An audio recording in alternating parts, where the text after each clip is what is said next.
avons organisé ensemble cet événement, qu'il s'agit de faire une rencontre professionnelle avec des acteurs au plan national et international. Ça veut dire qu'à la date donnée, le 26, 27 et 28 du mois de juin, on aura des invités venant de la France, de Côte d'Ivoire, de Congo, du Canada et du Brésil, pour les pays qui ont confirmé pour le moment. Et lors de cette activité, nous allons organiser ici des forums, des salons, des rencontres. Il y aura des foires professionnelles, de grands labels nationaux et internationaux. Il y aura un match de musique derrière, sur la grande scène. Et il y aura aussi des panels sur les deux salles et des présentations de programmes, projets, autant concernant les dispositifs que l'État du Sénégal propose aux jeunes entrepreneurs d'abord, que ce soit dans le secteur des ICC ou non, mais spécialement pour les ICC, qu'est-ce qui est prévu au niveau des grandes organisations, des grandes agences ou des ministères en tant que tels. Donc tout ça sera mis ici. Mais aussi l'export sera mis en avant. Et qu'est-ce qu'on appelle l'export? C'est tout ce qui se passe au niveau international pour les tournées, pour les grands festivals. Tout ça, il y aura des contributions, des intervenants, des professionnels qui seront ici pour échanger un peu sur ces domaines. Le thème concerne, c'est de parler un peu de l'industrie culturelle actuelle avec les nouvelles technologies.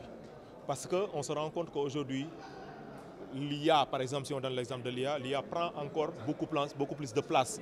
Autant sur les artistes, sur les compositions, sur les textes, que même sur les créations graphiques. Aujourd'hui, pour faire une affiche, c'est beaucoup plus facile. On n'a même pas besoin maintenant d'être un infographiste de métier, quoi. Alors que tout ça, c'était des métiers artistiques avec des créateurs derrière. Aujourd'hui, l'IA fait beaucoup de choses, mais qu'est-ce qu'il a de bon, qu'est-ce qu'il apporte, qu'est-ce que le Sénégal aussi propose? Parce qu'aujourd'hui, on a l'impression qu'il n'y a pas des personnes très bien en IA qui proposent des choses. Vous allez voir lors de cet événement qu'il y a des professionnels sénégalais qui proposent de l'intelligence artificielle qui est actuellement en train d'être utilisée. Et même des professionnels d'ailleurs, parce qu'il y aura des gens qui vont faire pas mal de propositions. Donc aujourd'hui, tout ça, comment ça se passe, qu'est-ce que ça apporte, ce sera l'occasion de parler de cette transition entre ce qu'on connaissait, l'intelligence artificielle, les nouvelles technologies, ce que ça apporte. Aujourd'hui, les logiciels sont devenus plus faciles. Pour faire une musique, vous l'avez vu, c'est des jeunes aujourd'hui, juste avec une ordinateur qui font le son. Qu'est-ce que ça a apporté? Maintenant, avec un téléphone même, on se rend compte que maintenant, il y a des gens qui font le son. Tout ça, qu'est-ce que ça apporte de nouveau? Qu'est-ce que ça apporte aussi dans l'économie surtout? Parce que ce qui nous intéresse aussi lors de ce salon, ce n'est pas juste de dire que les gens sont devenus plus performants ou non. Il y a de l'économie. Moi, je crois qu'il y a de l'économie parce que moi, je travaille dessus. Mais comment est-ce que cette économie est structurée? Autant dans les pays où ça marche et aussi dans les pays en développement comme la nôtre. Et je pense que l'occasion ce sera, parce qu'aujourd'hui je pense que dans les années à venir, il faudrait qu'on arrive maintenant à avoir des acteurs culturels qui travaillent et vivent de leur art. Ouais, pour la présence du ministre, je pense qu'on va la solliciter. Aujourd'hui, il était clair, pour le ministre, il n'était pas prévu qu'il soit là. Parce que moi, tu sais, moi je suis très protocole, quoi. En ayant la directrice, pour moi j'ai le ministère de la Culture. Parce que les engagements qu'elle prenne aussi, elle le prend avec sa hiérarchie. Mais aussi, on a eu aussi la délicatesse de nous approcher de du directeur de la culture, M. Abdou Diatta. On est allé le rencontrer, lui aussi a été sensible au projet, il a adoré le projet quand on lui a expliqué. Maintenant, il avait donné sa parole de venir. Mais on sait tous, une personne, une direction comme ça, quand tu es nommé, il y a beaucoup de sollicitations. Aujourd'hui, vous avez vu que la semaine-là, il y a eu aussi des déplacements, de nouvelles nominations. Tout sûrement, ils sont dans ça. Moi, je suis très optimiste par rapport à ça. Par contre, j'aimerais bien à la cérémonie officielle qu'il soit là.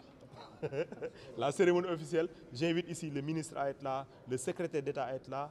Vraiment, j'invite tous les corps du ministère de la Culture à être là. Parce qu'on ne sera pas que dans la musique aussi.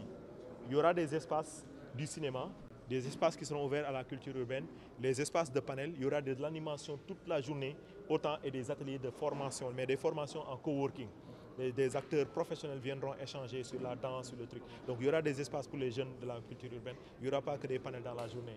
Et le soir, la nuit, il y aura des programmes de concerts avec les artistes de l'association, des têtes d'affiches nationaux et internationaux aussi, il ne faut pas oublier. Il y a des artistes de la France qui ont déjà confirmé et le Brésil. Ils ont déjà confirmé de venir avec leurs propres moyens.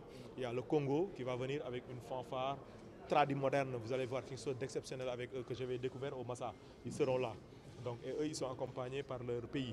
Ils seront là. Donc, ainsi de suite, quoi, il y a des acteurs. On est en train de continuer avec les autres, mais pour la plupart, c'est ça qui ont confirmé. Oui, vraiment. Il y aura vraiment un brassage, parce qu'on veut que quand les gens viennent, qu'il ne s'agit pas juste de jouer.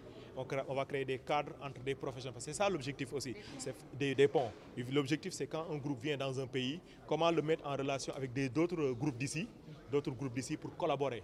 au-delà de la grande scène, qu'ils puissent avoir des espaces de collaboration, des studios, de coworking, travailler un peu pour voir un peu qu'est-ce qui peut être fait avec un autre artiste pour que avant l'année prochaine, qu'on nous dise que tel artiste a pu voyager avec l'autre groupe qui était passé par ici. C'est ça l'idée. Oui, c'est un festival parce que l'objectif, c'est qu'il faut juste dire que cette année, on va être moyen, on va être de poser des trucs. Mais l'année prochaine, vraiment, la scène sera ouf. On va créer une excellente scène. Mais parce que chaque soir, il y aura des concerts à gogo jusqu'à 23h. Chaque jour, quand on va venir ici, chaque jour, il y aura des concerts. Donc l'objectif, c'est le festival. Mais on a juste mis en avant le côté forum, échange et tout ça, parce que c'est ça aussi qui crée les ponts pour aller vers les festivals à l'international. Et l'objectif, on voudrait qu'avant l'année prochaine, qu'on puisse dire qu'il y a des artistes qui ont eu l'occasion de voyager, d'aller à une scène, au-delà après l'événement qu'on a organisé ici, ou bien il y a eu des collaborations de groupes de danse dans un clip qui est au Congo, c'est possible. Parce que, ou bien que le cinéma a fait une diffusion majeure au niveau de ou bien qu'un acteur du cinéma a eu une collaboration avec un autre pays de la sous-région ou à l'international. C'est ça qu'on veut créer, ces ponts économiques, parce que l'objectif aussi, comme je l'ai dit, c'est de faire de telle sorte qu'il y ait une vraie économie.